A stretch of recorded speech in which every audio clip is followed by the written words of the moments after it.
नमस्कार बच्चों। आज मैं जिस पाठ को लेकर प्रस्तुत हुई हूँ उसका नाम है जॉर्ज पंचम की नाक। इस कहानी के लेखक कमलेश्वर जी हैं। इनका जन्म 6 जनवरी सन 1932 को मैनपुरी में हुआ था। ये 20वीं शती के सशक्त लेखकों में गिने जाते हैं। कहानी, उपन्यास, पत्रकारिता, स्तंभ लेखन, फिल्म, पटकथा जैसी अनेक विधाओं में इन्होंने अपनी प्रतिभा का परिचय दिया है। कमलेश्वर जी ने इलाहाबाद विश्वविद्यालय से एमए किया था। इनके उपन्यासों पर अनेक बहुचर्चित फिल्में बनी, जैसे आंधी, मौसम आदि। इसके अलावा सारा आकाश, रजनीगंधा, मिस्टर नटवरलाल, सौतन, लैला, राम बलराम आदि पटकथाएँ भी कमलेश्वर जी द्वारा लिखी गईं। लोकप्रिय दूरदर्शन धारावाहिक चंद्रकांता, दर्पण, एक कहानी आदि की पटकथा भी कमलेश्वर जी ने ही लिखी। कमलेश्वर जी को साहित्य अकादमी, पद्म भूषण जैसे सम्मानों से नवाजा गया। इनका निधन 27 जनवरी सन 2007 को हुआ। इस कहानी के लेखक कमलेश्वर जी ने बताया है कि जब वे दिल्ली नौकरी करने के उद्देश्य से गए तो वहाँ के भ्रष्ट शासन तंत्र को देखकर दुखी हो गए। सत्ता से जुड़े लोग पूरी तरीके से भ्रष्टाचार में लिप्त नजर आए। लेखक ने अपनी इस कहानी के माध्यम से उसी भ्रष्ट शासन तंत्र पर करारा प्रहार किया है। कमलेश्वर जी ने यह कहानी उस समय लिखी जब वे दिल्ली दूरदर्शन में नौकरी कर रहे थे। जैसे ही यह कहानी अखबार में छपी, चारों तरफ अफरा तफरी मच गई, क्योंकि कहानी तत्कालीन भ्रष्ट शासन तंत्र पर सीधा कटाक्ष करती हुई नजर आई। परिणाम यह हुआ कि पुलिस इंक्वायरी बैठा दी गई, यानी जांच पड़ताल शुरू हो गई।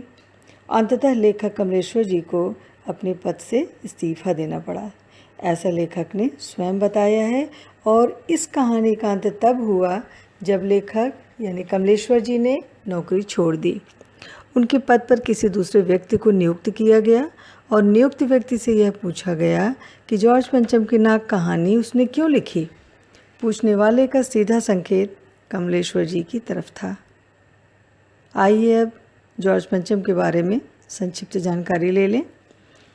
जॉर्ज पंचम का जन्म 3 जून 1865 में हुआ था तथा मृत्यु 20 जनवरी 1936 में हुई।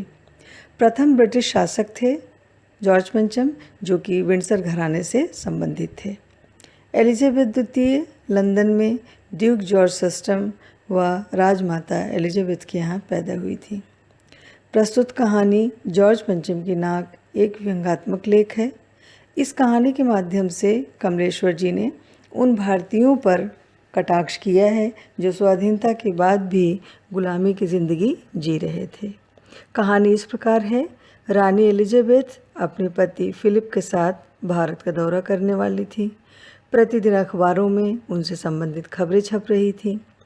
रानी एलिजाबेथ का दर्जी इस बात को लेकर परेशान था कि रानी भारत, पाकिस्तान, नेपाल के दौरे पर जाएंगी तो क्या पहनेंगी।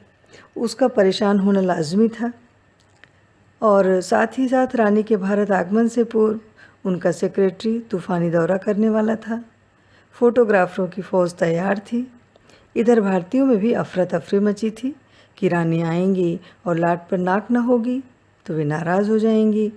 लंदन के अखबारों में रानी एलिजाबेथ से संबंधित नई नई खबरें छपने लगीं और वही खबरें अगले दिन भारतीय अखबारों में छपती थी, जो कि घटिया स्तर की पत्रकारिता का जीता जागता उदाहरण था। रानी के सूट का रंग, उसकी सिलाई का खर्च आदि बातें इंग्लैंड के अखबारों में छपती। इस प्रकार की खबरें लंदन में छपना लाजमी था, क्योंकि वह वहाँ की रानी थी, इतने बड़े देश का प्रतिनिधित्व करने जा रही थी। भारत को उससे क्या लेना देना। लेकिन आए दिन भारतीय अखबारों में रानी की जन्मपत्री, फिलिप के कारनामे, साथ ही साथ नौकर, बावर्ची, खानसामे तक की जीवनियाँ छपने लगीं।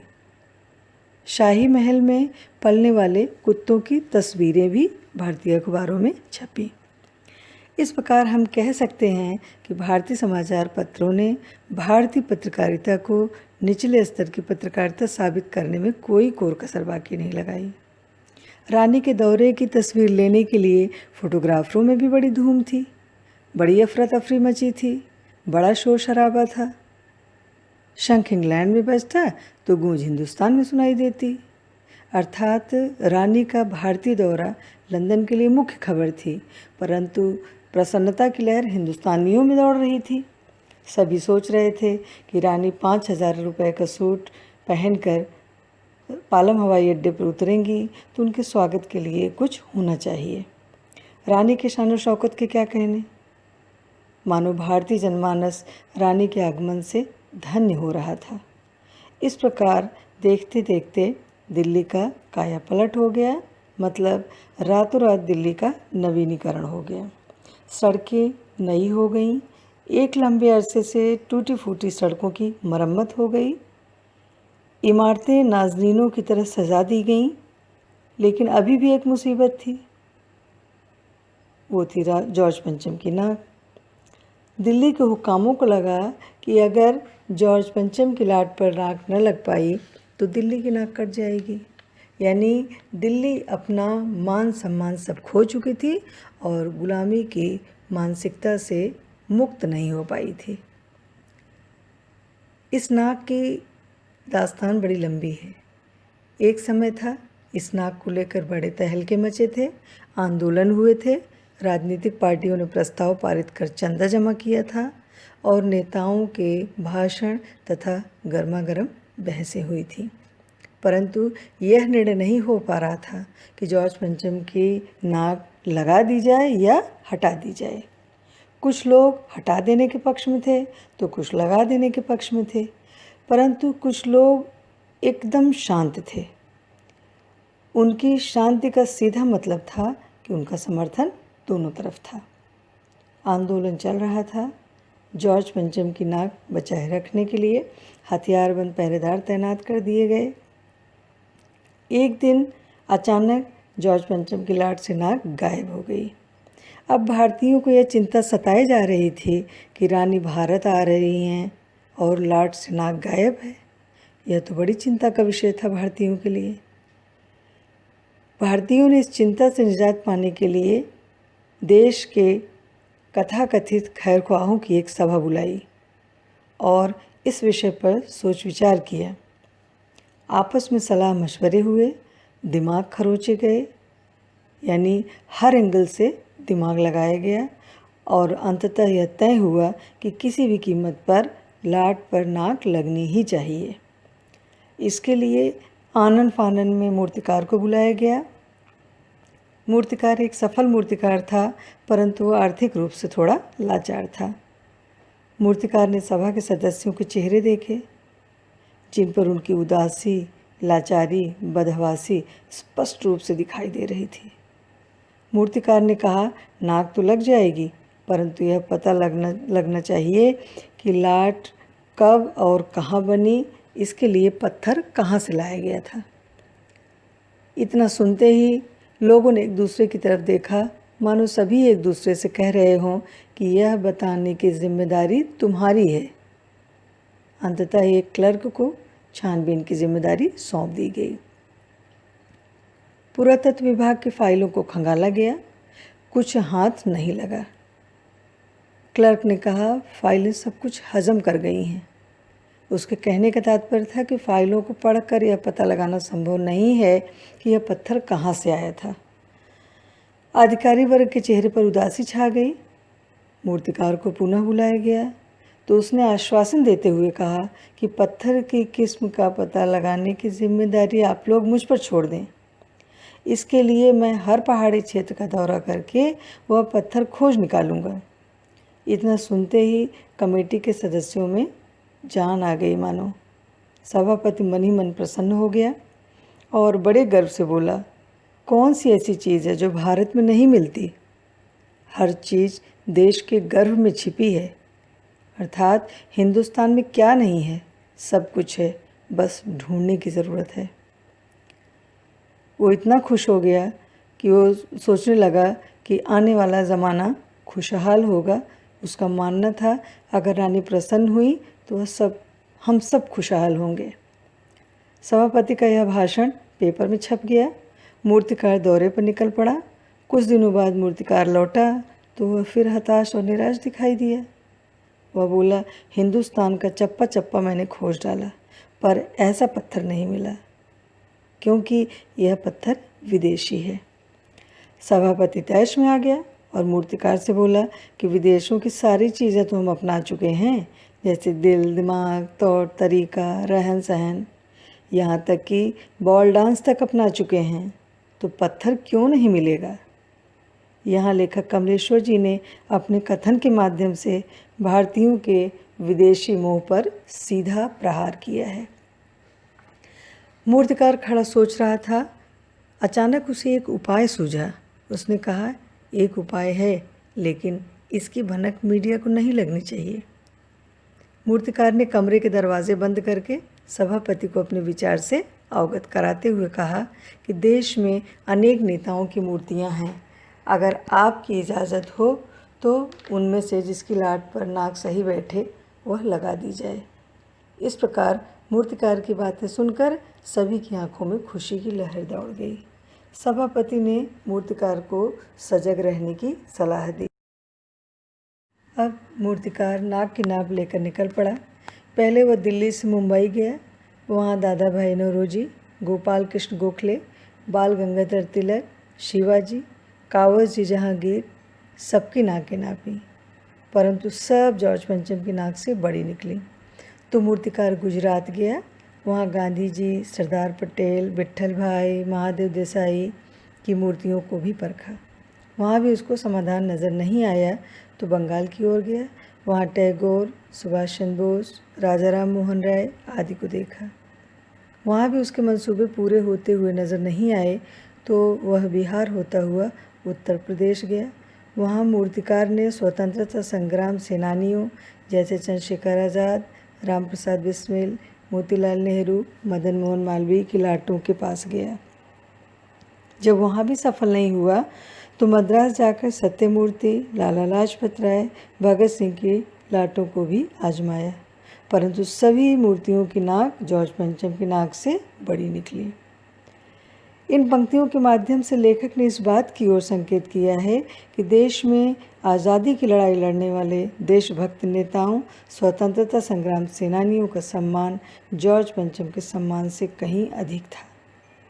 और हद तो तब हो गई जब मूर्तिकार ने सन 42 में शहीद हुए बच्चों की नाक से जॉर्ज पंचम की नाक की तुलना की, अर्थात मूर्ति की लाट पर बच्चों की नाक लगाने की बात की। वहाँ भी मूर्तिकार को मुँह की ही खानी पड़ी, अर्थात उन बच्चों का मान सम्मान जॉर्ज पंचम के मान सम्मान से कहीं अधिक निकला। अब सभी निराश हो गए, सोचने लगे अब क्या होगा, क्योंकि राजधानी में जॉर्ज पंचम की लाट पर नाक लगने संबंधी औपचारिकताएं पूरी हो चुकी थी। मूर्ति की धुलाई तथा रंगाई पुताई हो चुकी थी, सिर्फ नाक की कमी थी। इस प्रकार भारत को गुलामी की बेड़ियों में जकड़ने वाले जॉर्ज पंचम जैसे लोगों का मान सम्मान बनाए रखने के लिए भारतीय तत्पर थे। मूर्तिकार को पैसा चाहिए था, वह भी हार मानने वालों में से नहीं था। एक हैरान कर देने वाला ख्याल उसके दिमाग में आया। फिर उसने बंद कमरे में अपनी योजना पेश की। चूँकि नाक लगना ज़रूरी है, इसलिए मेरी राय में 40 करोड़ भारतीयों में से किसी एक की नाक काट कर लगा दी जाए। इतना सुनते ही चारों तरफ सन्नाटा छा गया। मूर्तिकार पुनः बोला, आप लोग घबराएं ना, यह काम मुझ पर छोड़ दें। नाक का चुनाव करना मेरा काम है, आप सिर्फ इजाज़त दें। आपके विचार विमर्श के बाद जो आप कहेंगे मैं वही करूँगा। फिर मूर्तिकार को इजाज़त भी मिल गई। अगले दिन समाचार पत्र में खबर छपी कि नाक का मसला हल हो गया। हथियारबंद पहरेदार तैनात कर दिए गए लाट की रक्षा के लिए। अब आसपास के तालाब को सुखाकर उसकी रवाब निकाली गई। रवाब यानी ऐसी मिट्टी जो लाट पर लगने वाली नाक को लंबे समय तक नम रखती। देश की जनता देश के गद्दारों के इन कारनामों से बेखबर थी। सारी तैयारी अंदर ही अंदर चल रही थी। मूर्तिकार ने समय सीमा बढ़ाने की पेशकश की और उसे समय दे भी दिया गया, लेकिन एक शर्त पर समय दिया गया कि निश्चित समय पर लाट पर नाक लग जानी चाहिए। अंततः वो दिन आ गया, जॉर्ज पंचम की लाट को नाक लग गई। सब अखबारों में खबर छापी कि जॉर्ज पंचम के जिंदा नाक लगाई गई, यानी ऐसी नाक जो कतई पत्थर की नहीं लगती। बात को घुमा फिरा कर छापा गया, क्योंकि नाक लगने की बात यदि सीधे जनता तक जाती तो जनता आक्रोशित हो जाती, फिर उसे संभालना मुश्किल हो जाता। इसके अलावा समाचार पत्र में किसी भी सार्वजनिक सभा, अभिनंदन समारोह, मानपत्र भेंट करने जैसी खबर नहीं छपी। किसी प्रकार के स्वागत समारोह का भी समाचार नहीं छपा और कोई ताज़ा चित्र भी नहीं छपा, क्योंकि यह सभी कार्य सत्ताधारियों द्वारा ही किया जाता था। उन्होंने इस तरह के आयोजन से अपने आप को एकदम अलग रखा। उनके मन में शायद यह भय रहा होगा कि मूर्तिकार लाट पर लगने वाली नाक के लिए कहीं उनकी ही नाक का चुनाव न कर ले। और यदि हम दूसरे पहलू को देखें तो यह भी हो सकता है कि एक खबर छापकर पूरा समाचार पत्र इसलिए खाली रखा गया क्योंकि मीडिया वालों को अंततः अपनी गलती का एहसास हुआ। वे आत्मग्लानि से भर उठे और उन्होंने मौन रहकर अपना विरोध प्रकट किया। धन्यवाद। उम्मीद है आपको यह पाठ भली प्रकार समझ में आ गया होगा।